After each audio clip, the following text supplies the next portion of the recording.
আজকের পৃথিবীতে ৩০০ কোটি মুসলমানের বসবাস। তারা নিজেদের মুসলমান হিসেবে দাবি করেন, অর্থাৎ তারা আল্লাহর প্রতি ঈমান এনেছেন বলে বিশ্বাস করেন, কিন্তু আল্লাহর সকল নির্দেশনা না মানা বা অস্বীকার করার কারণে তারা প্রকৃত ঈমানদার নন। সূরা আল বাকারার ৮ নম্বর আয়াতে আল্লাহ রাব্বুল আলামিন বলেন, ওয়ামিনান নাসি মান ইয়াকুলু আমান্না বিল্লাহি ওয়া বিল ইয়াউমিল আখিরি ওয়া মা হুম বিমুমিনিন।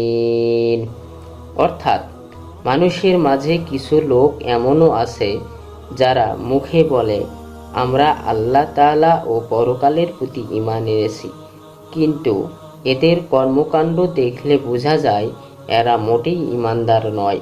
তাহলে এখন প্রশ্ন হচ্ছে, তারা কোন পর্যায়ের মুসলমান?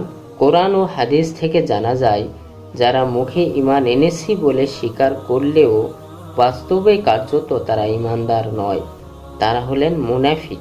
কোনো মুনাফিকের মধ্যে ৫ প্রকার আলামতের মধ্যে একটি আলামত পাওয়া গেলে সে জাহান্নামের সর্বশেষ স্তরে নিক্ষিপ্ত হবে।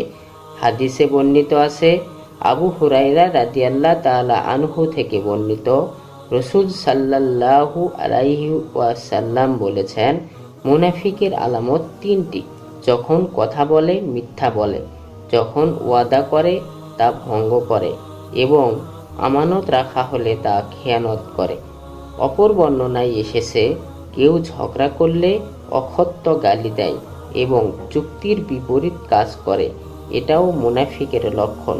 সুতরাং একজন ঈমানদার বা মুমিনের কর্তব্য হবে এ জাতীয় আলামত হতে নিজেকে দূরে রাখা। আমি আল কোরআন থেকে পর্যায়ক্রমে নতুন নতুন ভিডিওতে মুনাফিকদের পরিচয় তুলে ধরব ইনশাআল্লাহ।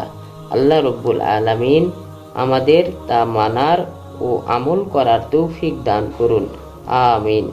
প্রিয় ভিউয়ার্স, আমার কন্টেন্টগুলো আপনাদের যদি ভালো লেগে থাকে তাহলে একটি লাইক করবেন, আর এই চ্যানেলটিতে আপনি যদি নতুন এসে থাকেন তাহলে চ্যানেলটি সাবস্ক্রাইব করবেন, ভিডিওগুলো আখিরাতের কল্যাণে শেয়ার করবেন।